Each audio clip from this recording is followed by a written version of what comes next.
Welcome back. You're watching News Center. Now, the National Assembly Speaker Justin Muturi dismissed as premature debate on whether implementation of the Building Bridges Initiative report should happen through Parliament, insisting that the report is yet to be drafted into a bill to be admitted in the House for debate.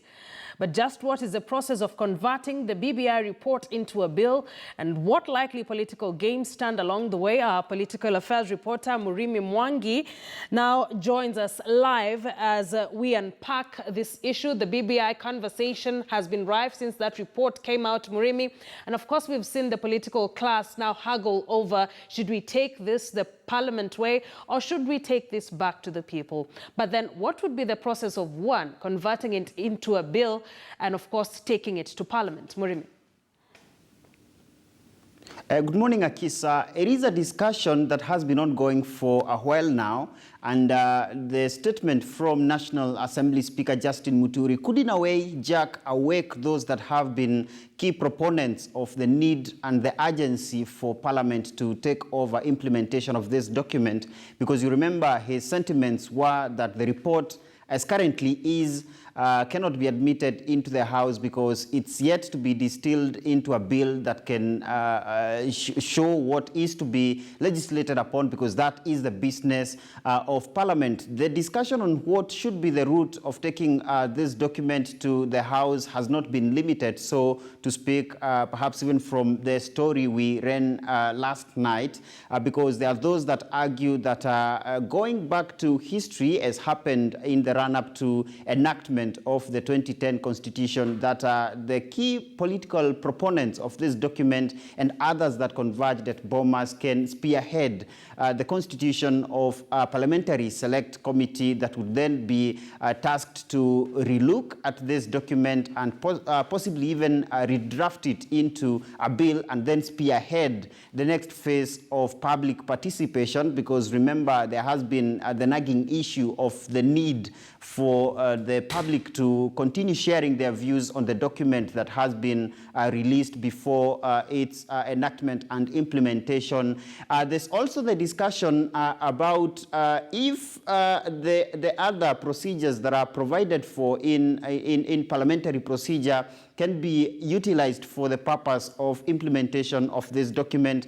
Legal minds in Parliament, like Senator Mutula Kilonzo Jr., argue that there's no limitation to this, because any member of Parliament is empowered by the Constitution to seek any document to be admitted in the House. Remember, President Uhuru Kenyatta has already officially received this document, and they argue that a member of Parliament can request formally for this document to be brought to the House, or for a draft bill from the same document to be brought to the House, and that request, they argue, can be put through to the office of the President or his chief legal advisor, who is the Attorney General. And this is a discussion we expect to intensify in the coming days, because there is also the political undertones on the modalities for implementation of this document. Those that seek to do so through the popular initiative have been accused by those that have been the proponents of a parliamentary route of attempting to whip up political emotions to measure up their political might ahead of the 2022 polls, accusations they have denied, insisting this is a document that originated from the people and needs to be taken back to the people for implementation. Akisa. You know, politicians work around time. With just about, say, 3 years till 2022, both situations that we are looking at should be within a certain given time. So if this takes a parliamentary route, kindly just take us through how much time would this likely take, and what implications would this have? Well, debate has been about implementation, but there's not been much talk about the timelines as conceptualized in the Constitution, because even that parliamentary route that has been advocated for by those opposed to a popular vote also has specific timelines. Remember, if you look at the issues that are listed in Article 256, should be 1C, on the timelines for such an amendment to the Constitution by parliamentary initiative, there is a clause that that bill cannot go for second reading within 90 days from its tabling. And therefore, that means that should Parliament go on recess tomorrow, as is expected, and resume in January next year, and perhaps that, the draft bill from the report is tabled around that time, then you have to give it 90 days within which the bill is expected to mature for second reading, which is ideally when debate happens in the House, and that of course takes you to end of March.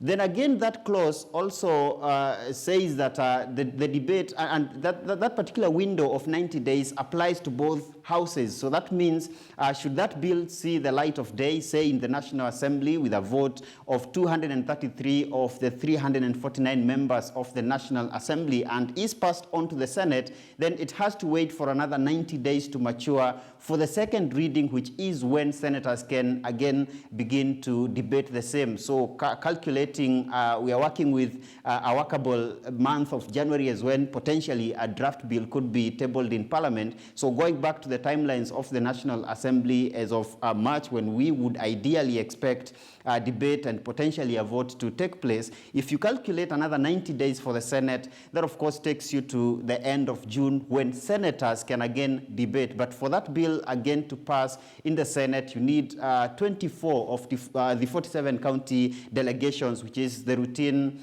of voting in the Senate, 24 of the 47 county delegations for that bill to be considered to have passed, and therefore be passed on to the president for his signature to endorse it or return it to the House with his sentiments. But going back to history in terms of when Parliament has been expected to pass such critical legislation, they have not been able to get these numbers, and that's potentially why those that are seeking a popular initiative argue that perhaps this document ought to be taken back to the people, take the popular route instead of Parliament. Akisa. Well, Murimi, thank you for unpacking that for us. Murimi Mwangi, our political affairs reporter. It is a conversation that continues across the country with different views from the political groups that we are seeing. So, of course, it is a story or a conversation that our political team continues to keep an eye on and give us every possible likelihood around this BBI report and which route Kenya will take. Now, to that a story I promised earlier, motorists will now have to part with 400 Kenya shillings as daily parking fees in Nairobi's central business district.